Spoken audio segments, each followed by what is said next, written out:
Olá, bom dia a todos e todas. Hoje, a física de altas energias conta com um grande laboratório na Suíça, que possui o maior acelerador de partículas do mundo até o momento, o LHC. O LHC faz parte de um complexo de aceleradores e hospeda vários experimentos. Os quatro maiores são o ALICE, o Atlas, o LHCb e o CMS, que é o experimento de interesse deste trabalho. O CMS possui 15 metros de altura, 21 metros de comprimento e 15 metros de largura, uma massa de aproximadamente 14 mil toneladas, sendo mais pesado que a Torre Eiffel. O CMS possui ainda um forte campo magnético de 3,8 teslas. Para nível de comparação, o campo magnético da Terra fica entre 25 e 65 microteslas. O CMS é composto por 5 sistemas de detecção, e é sobre cada um deles que nós vamos falar agora. O primeiro sistema de detecção é o Inner Tracking, ou em uma tradução livre, o rastreador de traços. Ele identifica a passagem de partículas carregadas através dos seus 124 milhões de canais de leitura eletrônica. Sua matéria-prima é o silício.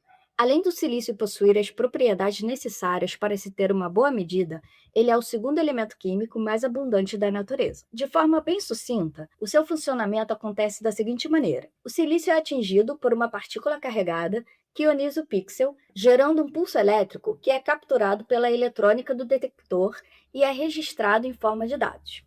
O Inner Tracking possui atualmente uma área total de silício de 1,9 metros quadrados e é dividido em duas partes. A primeira parte possui duas áreas. A primeira acompanha um barril e é identificada como BPIX. Após a primeira grande parada técnica, passou a ter 4 camadas dispostas de forma concêntrica e possuindo um total de 1.184 módulos de sensores de silício. A segunda área é composta por 3 discos e é identificada como FPIX, possuindo um total de 672 módulos de sensores de silício. Assim, a primeira parte do Inner Tracking é composta por um total de 1.856 módulos de sensores de silício. Cada módulo consiste em um sensor conectado a 16 chips de leituras. Como o Inner Tracking é o primeiro sistema de detecção, após o processo de colisão dos feixes de prótons, ele recebe em média, a cada segundo, 600 milhões de partículas por centímetro quadrado, visto que a luminosidade do LHC se encontra na ordem de 10 a 34 centímetros quadrados por segundo. A luminosidade mede a eficiência de um acelerador de partículas. O LHC colide feixes de prótons a cada 25 nanosegundos, tendo uma frequência de 40 MHz, ou seja, 40 milhões de colisões por segundo, fazendo com que o LHC possua uma luminosidade da ordem de 10 a 34 centímetros quadrados por segundo.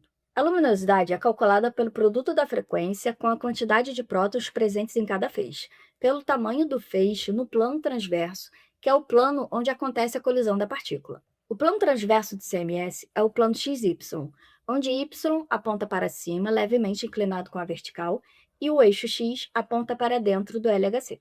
Então, retornando ao Inner Tracking, nós falamos sobre essa primeira parte nos slides anteriores. Aqui, os módulos dos sensores BPIX estão representados pelas linhas azuis e os módulos dos sensores FPIX pelas linhas na cor vinho. A segunda parte do Inner Tracking é composta pelos sensores de tiras de silício.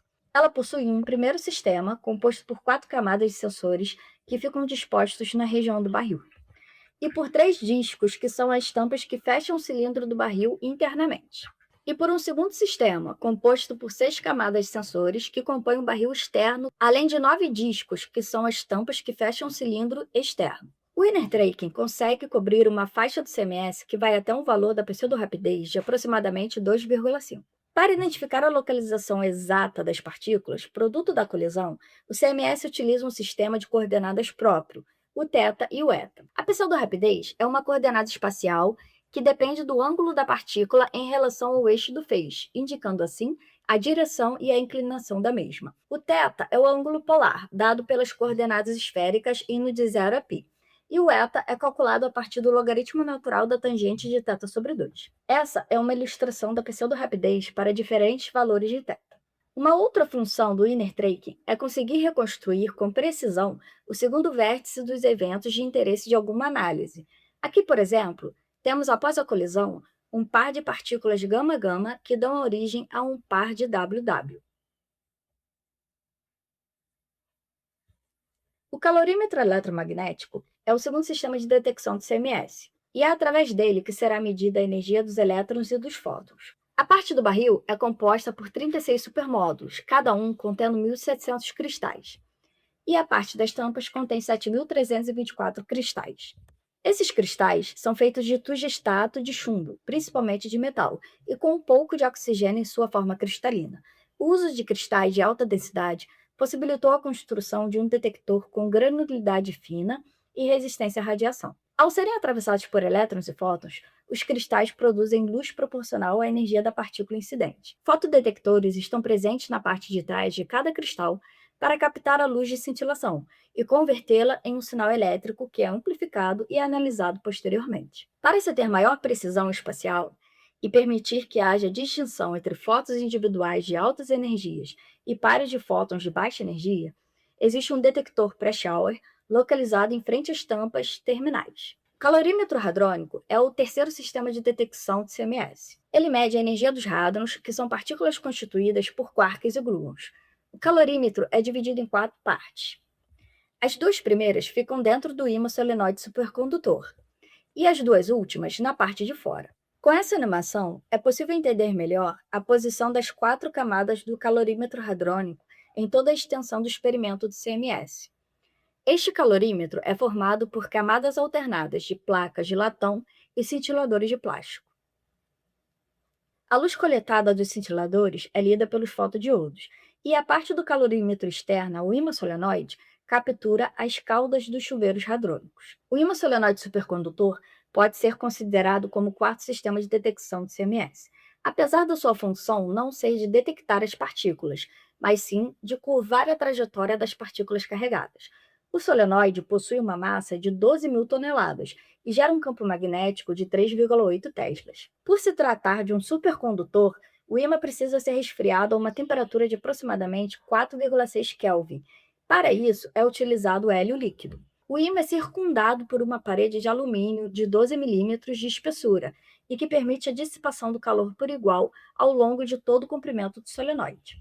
Para gerar o campo magnético de 3,8 teslas, o solenoide é constituído por cabos de Rutherford. Eles possuem boa flexibilidade, baixa perda de eficiência e mínima degradação dos filamentos, além de suportarem as altas densidades de corrente elétrica. Para gerar o campo magnético de 3,8 teslas, o ímã solenoide supercondutor recebe cerca de 18.000 amperes de corrente elétrica. O quinto e maior sistema de detecção de CMS são as muon chambers, ou em português, câmaras de míons. O muon é uma partícula que possui uma massa 200 vezes maior que a massa do elétron e um tempo de vida útil de aproximadamente 2 microsegundos. Raios cósmicos com alta energia chegam a ter um tempo próprio de aproximadamente 2 milissegundos. O alcance do decaimento do muon é dado pelo produto do seu tempo de vida pela velocidade da luz. Em seu tempo próprio, um muon pode chegar a um alcance de aproximadamente 600 metros. O muon vindo de um raio cósmico pode chegar a aproximadamente 600 quilômetros. Dessa forma, os muons vindos dos raios cósmicos podem ser detectados pelas câmeras de muons do CMS. Porém, isso não interfere nas análises que são realizadas posteriormente, já que é possível identificar a direção e o tempo de chegada dos muons. O CMS possui 1.400 câmeras de muon, sendo 250 do estilo Drift Tubes, que identificam a trajetória dos muons. Elas possuem 3 camadas, sendo as camadas externas perpendiculares ao eixo do feixe, e uma camada interna que é paralela ao eixo do feixe. Elas são compostas por um fio de aço inoxidável banhado a ouro, com 50 micrômetros de diâmetro, e uma mistura de gases. Quando o muon atravessa uma dessas câmeras, ele excita o gás, produzindo elétrons e íons, que devido ao campo elétrico dos fios que são mantidos em alta tensão, derivam em direção ao fio, criando uma avalanche eletrônica que gera um sinal detectável. As drift tubes ficam posicionadas ao redor do experimento.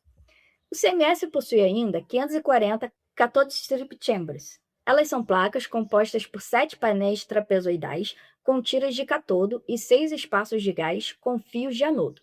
Conseguem medir a trajetória dos muons com boa precisão e ficam posicionadas nas extremidades do experimento.